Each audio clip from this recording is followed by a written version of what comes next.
What's up, everybody? Welcome to the stream.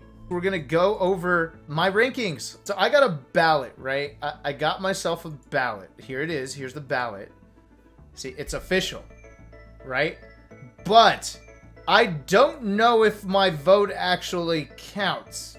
Basically, I messaged Gimme That Wheat, and I was like, yo, do you have a ballot that I could just do for funsies on stream? I am assuming it's too late for me to submit it officially, LOL. And then he never said yes or no, and he just sent me a ballot.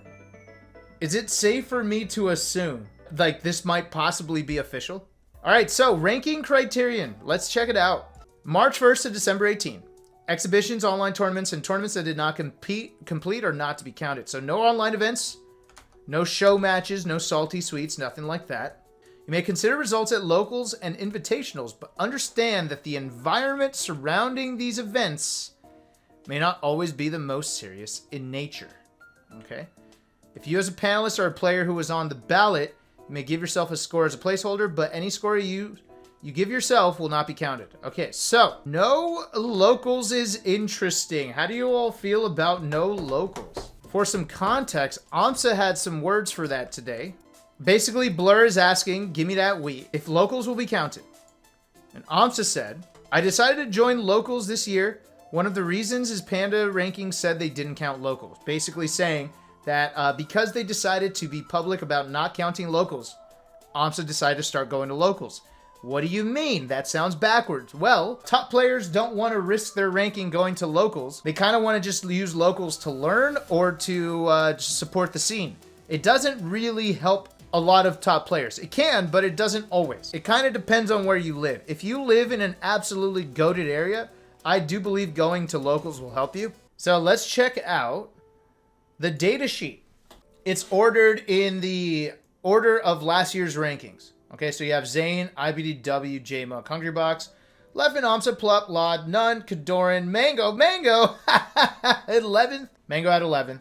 So just off the eye test, obviously some things are going to change. Amsa's shooting way up. Mango's shooting way up. None probably shooting down. Lod probably shooting down. I got to check. JMUK shooting down a little bit.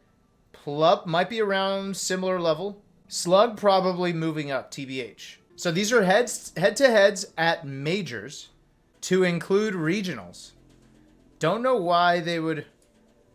Majors, regionals, and locals. Ah, so you could include all of it. Okay. We have the classification of all these events. With that, let's start to rank the top 10.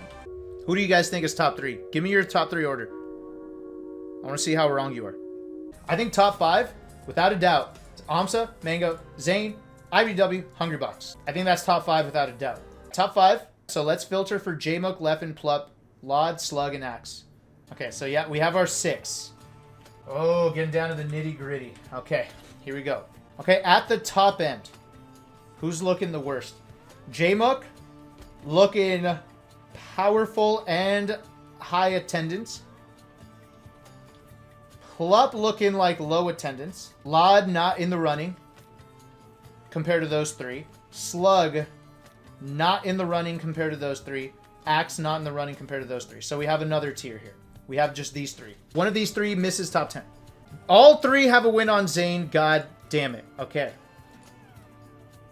Except one of them has not lost to Zane. Okay, Axe needs to work on his Zane matchup. Zane is his struggle. No, it sucks for Axe because Zane literally has just been hyper-focused on beating him alone for like the last 10 years. So Axe is just seeing the results of that. Okay.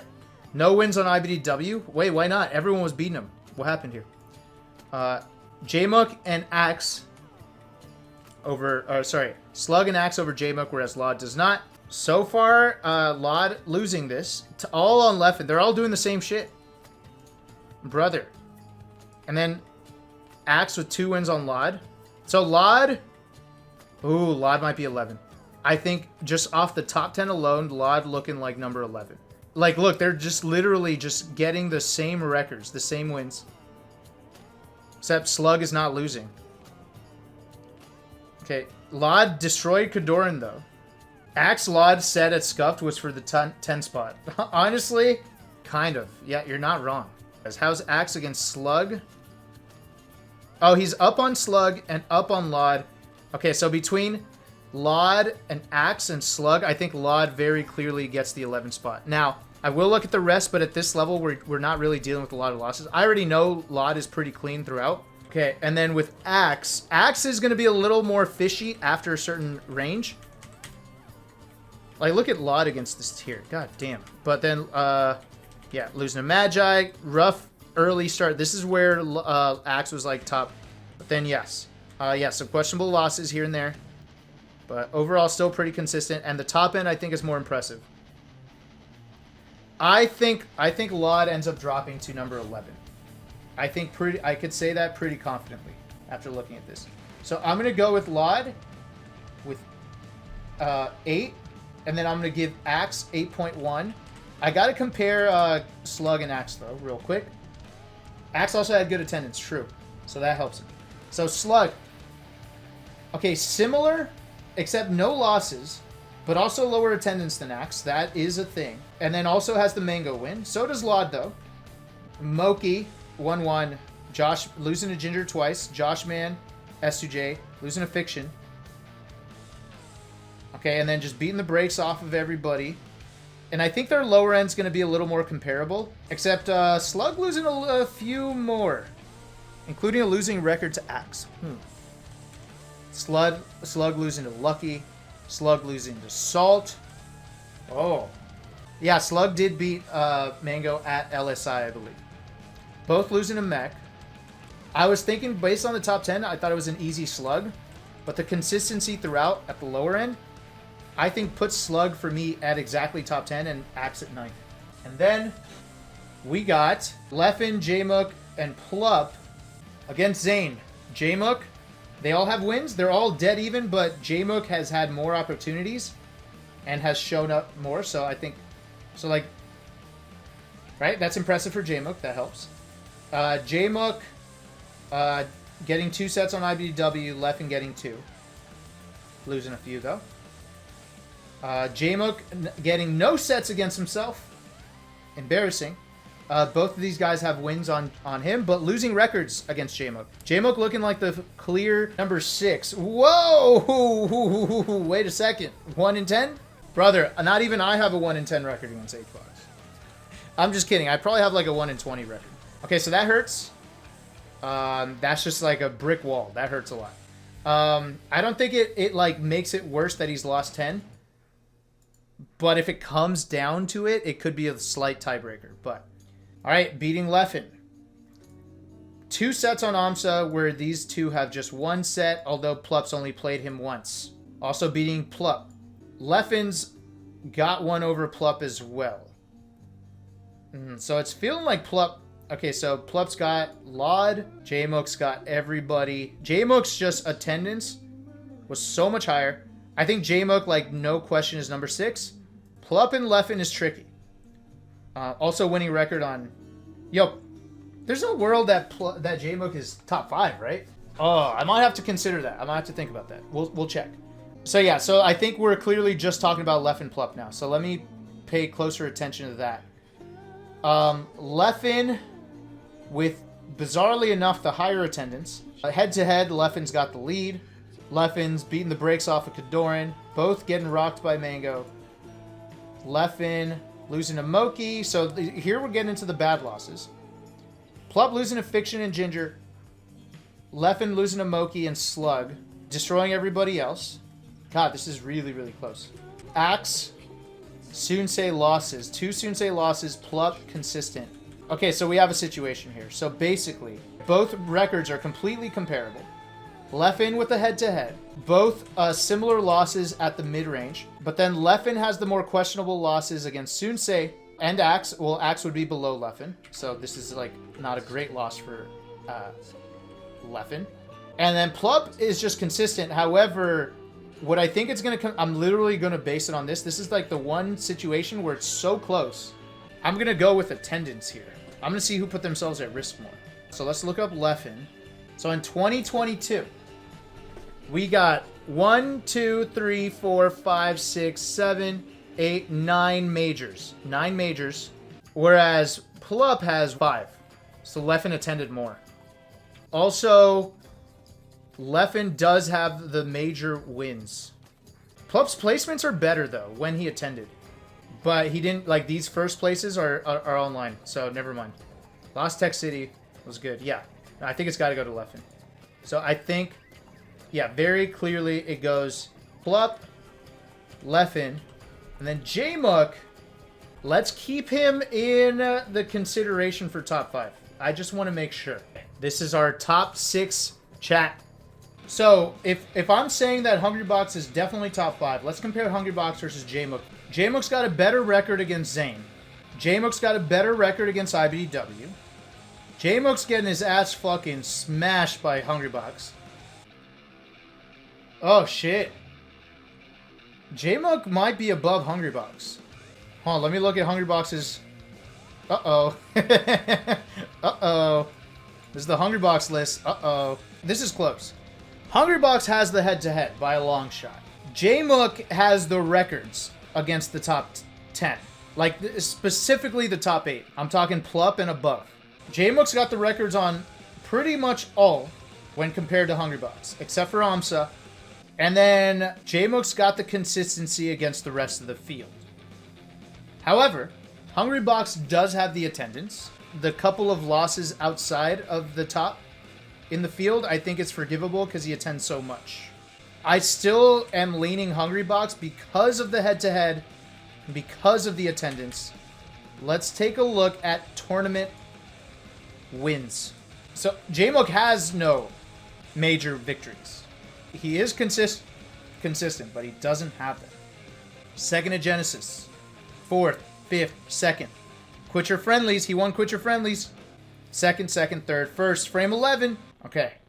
Hungrybox. God damn. Joe, calm down. Why am I still scrolling? Jesus, how much shit do you attend? All versus J-Muck finals. Come on, J-Muck. You had the shot. Okay, I have to give it to Hungrybox. J-Muck had the opportunity to snag number 5 away from Hungrybox, but he didn't. Alright, sorry, J-Muck. Sorry, we're gonna clear you. We're gonna clear you. Just for the sake of comparison, I'm gonna do IBDW versus Hungrybox. I do, because that's who I think is like 3rd and 4th. I do not think it's going to compare. IBDW's got Zane, a lead on Zane, a lead on J-Muck, a lead on Hungrybox himself, down on Leffen, but so is Hungrybox, up on AMSA, way up on AMSA, up on Plup. I don't even think I need to keep looking. Although, IBDW kind of losing out on the consistency aspect. These are a lot of losses, actually. This is a lot of red after the top 10. So, IBDW wins the top 10 field. The top 8, really. Let's just call it the top 8. We're at that level now. Where these are the ones that really matter. So, the top 8, looking way better for IBDW. The top level right after, looking way better for Hungrybox. All these losses and inconsistencies.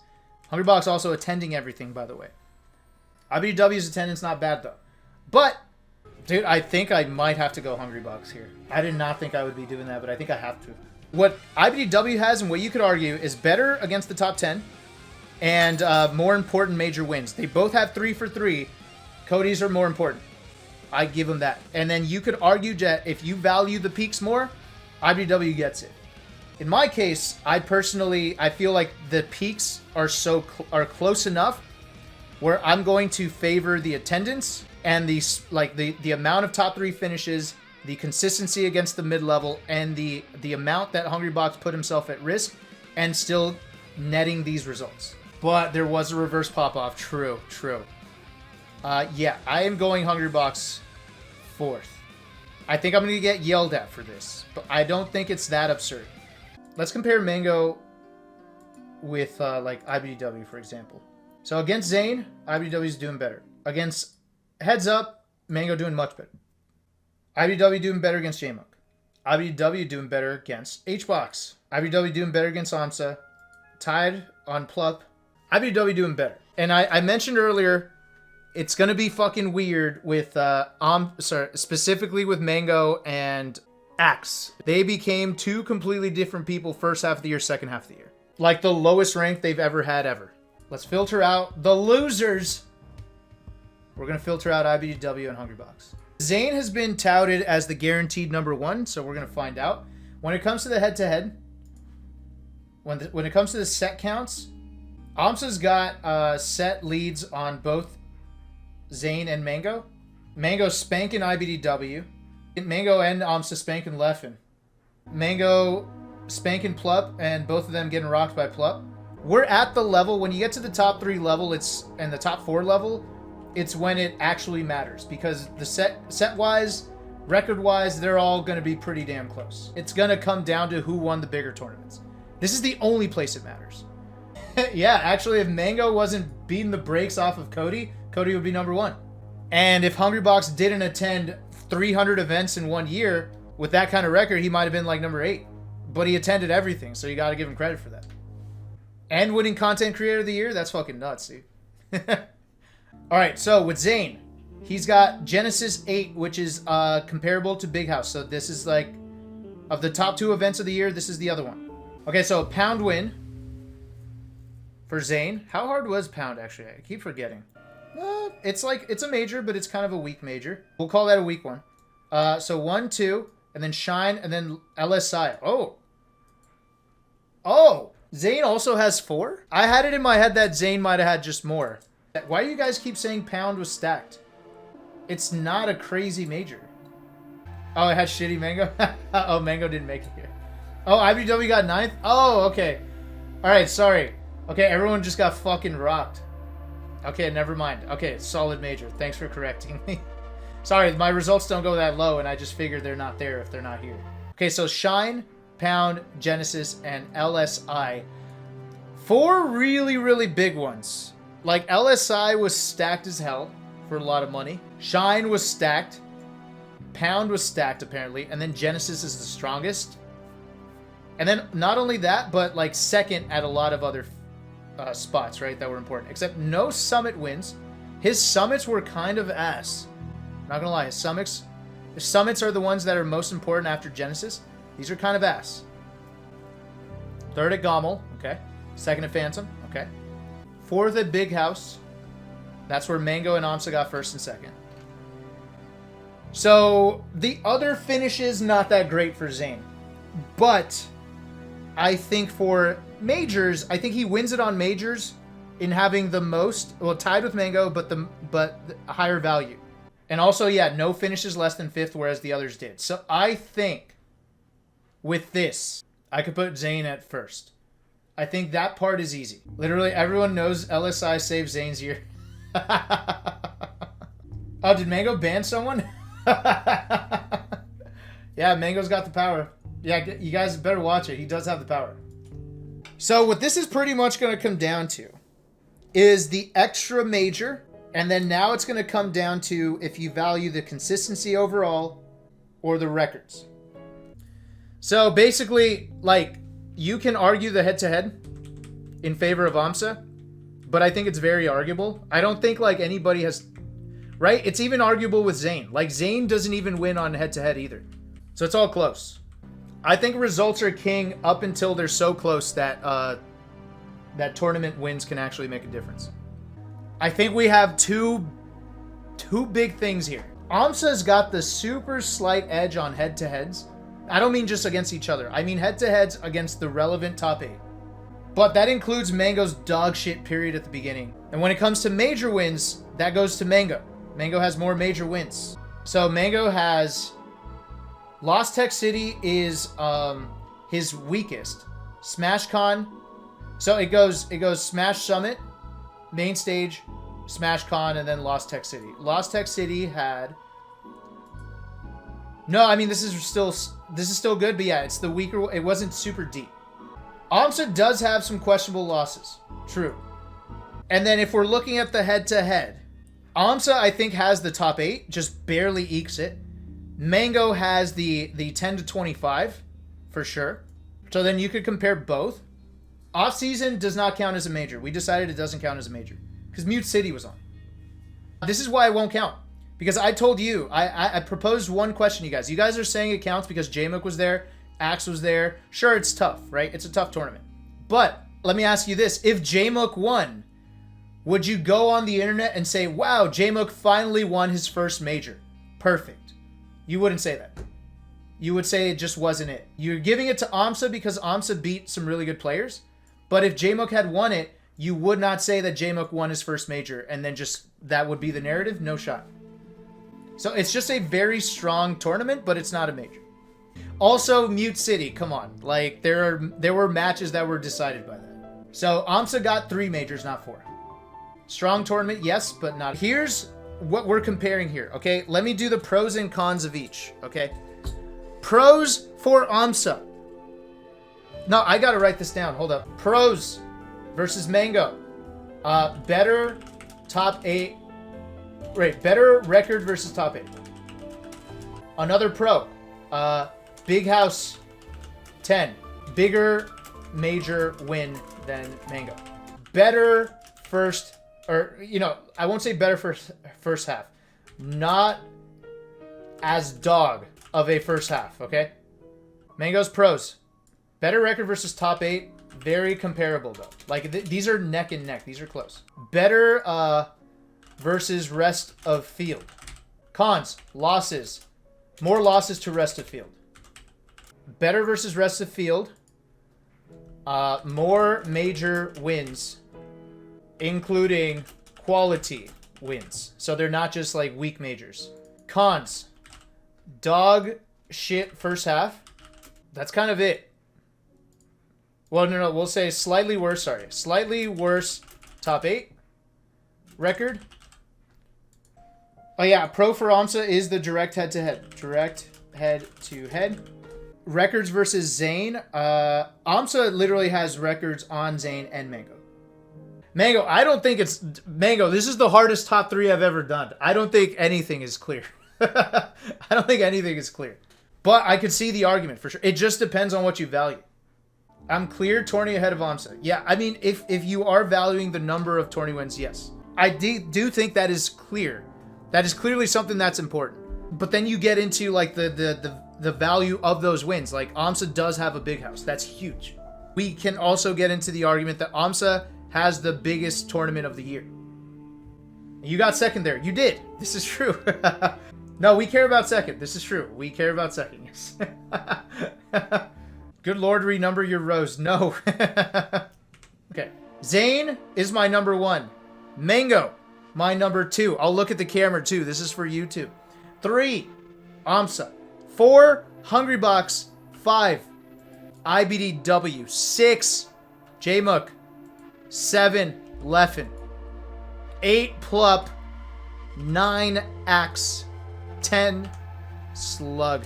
That's my top 10, with Lod barely missing it. There we go. That's it. Invalid. I don't know what's going on there.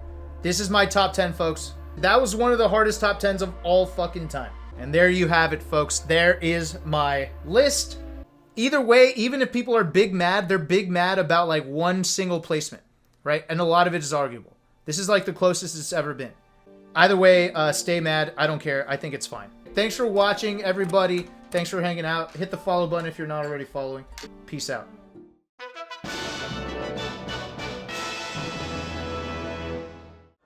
Okay, yeah, I want this. This is the version I want. This is the version I want. Okay, go back. Go back. Copy paste. Okay, I'm just gonna leave it alone. Fuck it.